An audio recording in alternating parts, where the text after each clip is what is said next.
تمام انبیاء علیہ السلام سے زیادہ حضور اکرم صلی اللہ علیہ وسلم اپنی امت کو دعاؤں کا ذخیرہ دے کر گئے تھے، لیکن امت نے مادی اسباب کو دعاؤں پر ایسا غالب کر لیا کہ اسباب یاد ہوتے ہیں، دعائیں یاد نہیں ہوتی۔ ہر جگہ ہر طرف یہ آواز سنو گے، کس حاجت کے لیے کیا سبب، کس حاجت کے لیے کیا سبب، یہ نہیں جانتے کس حاجت کے لیے کیا دعا۔ اسباب کے یقین کی وجہ سے دعائیں مغلوب ہیں اور اسباب غالب ہیں، غالب ہیں، دعائیں مغلوب ہیں، جس کا مشاہدہ اتنی بات سے ہو جائے گا کہ حاجت کے پیش آنے پر عمل اور دعا سے پہلے سبب کا خیال آتا ہے، دعا اور عبادت سے پہلے خیال آتا ہے اسباب کا۔ اس بات کی علامت اور دلیل ہے کہ دعائیں یقین میں نہیں ہیں، ورنہ آدمی کو یقینی چیز پہلے یاد آتی ہے، یہ انسان کی فطرت ہے، انسان کی فطرت ہے کہ یقینی چیز پہلے یاد آتی ہے، بھولی ہوئی چیز بعد میں یاد آتی ہے۔ اسباب کا پہلا خیال آنا اور دعا کا اور عبادت کا اور عمل کا بعد میں خیال آنا، یہ اس بات کی علامت ہے کہ اسباب کا یقین ہے، دعا پر یقین نہیں ہے۔ اور بات بھی یہی ہے کہ اس زمانے کے ساری دنیا کے مسلمانوں کا نعرہ یہ ہے کہ اسباب ضابطہ ہیں، حالانکہ اسباب ضابطہ نہیں ہے، اسباب اللہ کا ضابطہ نہیں ہے۔ یہ جو کہتا ہے، جو یہ کہے کہ اسباب اللہ کا ضابطہ ہے، غلط کہتا ہے۔ اسباب اللہ کا ضابطہ ہرگز نہیں ہے، اس لیے کہ ضابطے میں تغیر نہیں، اسباب میں تغیر ہے، ضابطے میں کوئی تغیر نہیں، اللہ کے ضابطے میں کوئی تغیر نہیں، لا تبدیل لخلق اللہ، اللہ کے ضابطے میں کوئی تبدیلی نہیں۔ ذالک الدین القیم ولکن اکثر الناس لا یعلمون، اکثر لوگ نہیں جانتے، اکثر لوگ نہیں جانتے اس بات کو۔ اللہ خود فرما رہے ہیں لا تبدیل لخلق اللہ ذالک الدین القیم، اللہ کے ذاتے میں کوئی تبدیلی نہیں، یہی دین ہے۔ ایسے لوگ اس کو نہیں جانتے، وہ سمجھتے ہیں کہ کائنات کے جتنے نظام پھیلا ہوا ہے یہ اللہ کا ضابطہ ہے، اگر یہ ضابطہ ہوتا تو اس میں تغیر نہ ہوتا۔ جتنے بھی کائنات کے اسباب اور نقشے ہیں، ان میں ناکامیاں اللہ تعالیٰ یہ بتانے کے لیے لاتے ہیں کہ یہ میرا ضابطہ نہیں ہے، اور جتنے اعمال پر وعدے ہیں ان میں اللہ کامیابی دکھانے کے لیے لاتے ہیں کہ ضابطہ میرا دین ہے۔ لیکن لوگوں نے اسباب کو مقدم کر کے اور اعمال کو، دعاؤں کو مؤخر کر کے دعاؤں کو اور اعمال کو غیر یقینی کیا ہوا ہے۔ اس لیے میں نے عرض کیا حضور اکرم صلی اللہ علیہ وسلم اپنی امت کو سب سے بڑا ذخیرہ دعاؤں کا دے کر گئے ہیں، لیکن نہ دعائیں یاد کرتے ہیں نہ ان دعاؤں کے مواقع یاد کرتے ہیں۔ ایک قسم تو وہ ہے جو فرائض کے بعد سب سے بڑا حکم کمانے کو سمجھتے ہیں، ایسے بے عقل ہیں کہ یوں کہا جائے کہ بھئی عبادت کے بعد سب سے بڑا فریضہ حلال کمانا ہے، اس کو آج تک لوگ سمجھے ہی نہیں، یوں سمجھے کہ کمانے کا حکم دینے کے لیے یہ فرمایا گیا ہے، حالانکہ عبادات کے فریضے کے بعد سب سے بڑا فریضہ حلال کمانا اس لیے تھا تاکہ تو حرام سوال اور حرام کمائی سے بچا رہے، اس لیے کہ اگر حلال رضا اختیار نہ کرے گا تو یا تو سوال کرے گا وہ حرام، یا حرام غذا اختیار کرے گا، چوری کرے گا وہ حرام۔ اس لیے کہا کہ دوسرے کے مال سے مستغنی اور حرام مال سے حفاظت کے لیے حلال اسباب کی اختیار کرنا اور سوال سے بچنے کے لیے حلال اسباب اختیار کرنا ہے۔ ابھی کسی کو خیال بھی نہیں اس کا کہ اسباب کا اختیار کرنا سوال سے بچنے اور حرام سے بچنے کے لیے ہے۔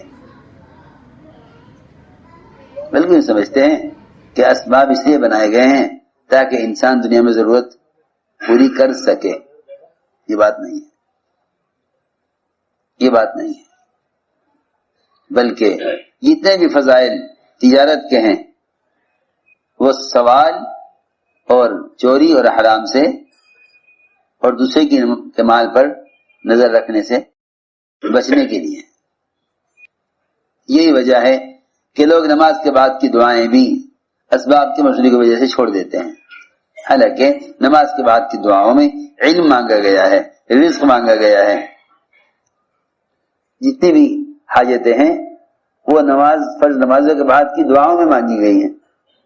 اور نماز کے بعد کی دعائیں تو کیا نماز کے بعد کی سنتیں بھی نہیں پڑھتے،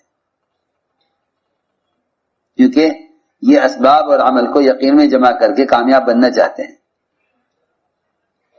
اسباب اور عمل کو یقین میں جمع کر کے کامیاب بننا چاہتے ہیں، حالانکہ اسباب اور اعمال ان کو یقین میں جمع کرنے والا کامیاب نہیں ہو سکتا. ان کو یقین میں جمع کرنے والا کامیاب نہیں ہو سکتا.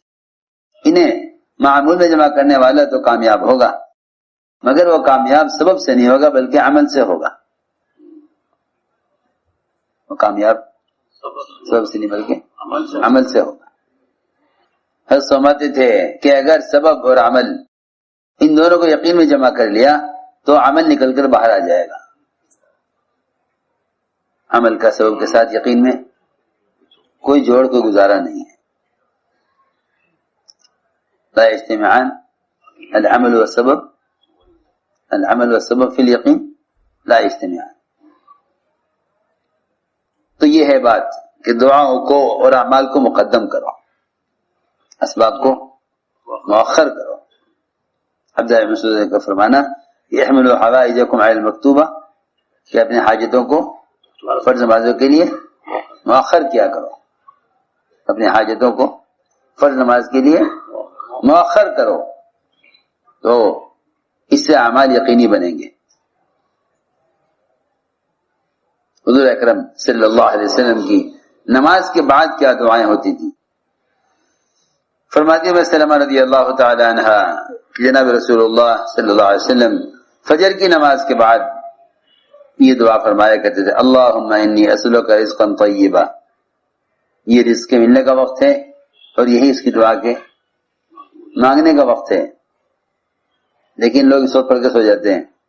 تو یہ دعا فرمائے، اللہم انی اسألک رزقا طیبا، اے اللہ مجھے حلال رزق عطا فرما اور مجھے علم نافع عطا فرما اور وہ عمل جو تیرے یہاں قابل قبول ہو اس کی بھی توفیق عطا فرما.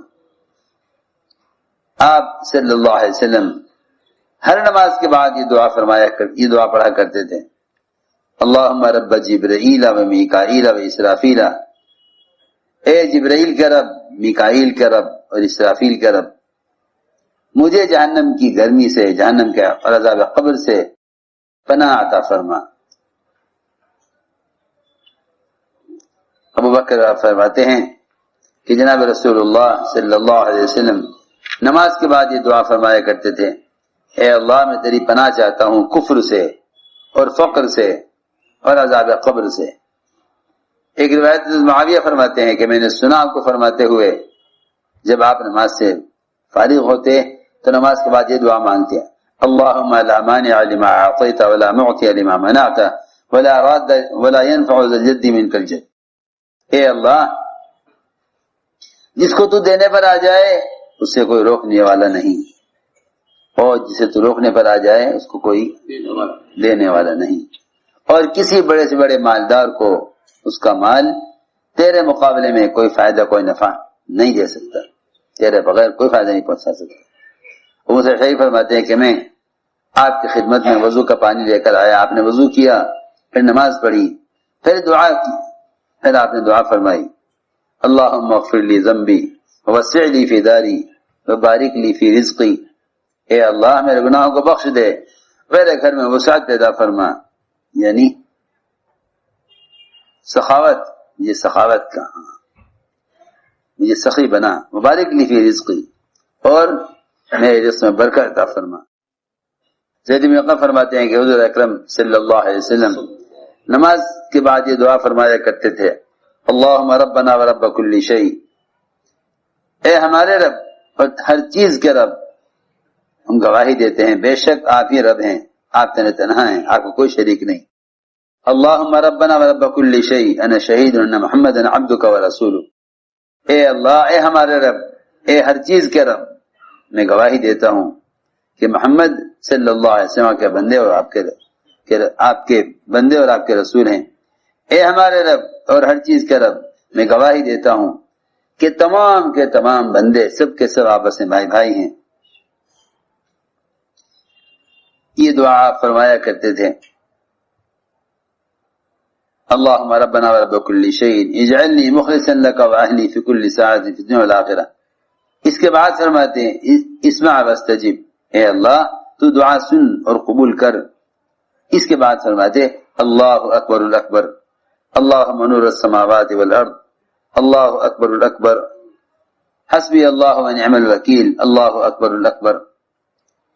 یعنی اللہ تعالیٰ کی بڑائی بیان کرتے ہوئے دعا مانگنا، جیسے ہم مخلوق سے سوال کرتے ہیں نا، اس کی بڑائی بیان کرتے ہوئے، آپ تو بہت بڑے ہیں، آپ دے دیجیے، آپ تو بہت مالدار ہیں، آپ دے دیجیے۔ اس طرح اللہ سے دعا کرو، اللہ کی بڑائی بیان کرتے ہوئے۔ حضرت علی فرماتے ہیں کہ جناب رسول اللہ صلی اللہ علیہ وسلم جب نماز سے سلام پھیرتے، فارغ ہوتے نماز سے، تو یہ دعا پڑھتے، اللہم اغفر لی ما قدمت و ما اخرت، اے اللہ میرے تمام گناہ معاف فرما دے، پچھلے اگلے اور پچھلے، اور ڈھکے اور چھپے اور کھلے، اور وہ گناہ، وہ تمام اعمال جسے مجھ سے زیادتی ہوئی یا اسراف، اے اللہ تو میرے گناہوں کو مجھ سے زیادہ جاننے والا ہے، تو ہی آگے بڑھانے والا ہے اور تو ہی کسی کو پیچھے ہٹانے والا ہے، تیرے سوا کوئی معبود نہیں، تیرے سوا کوئی معبود نہیں۔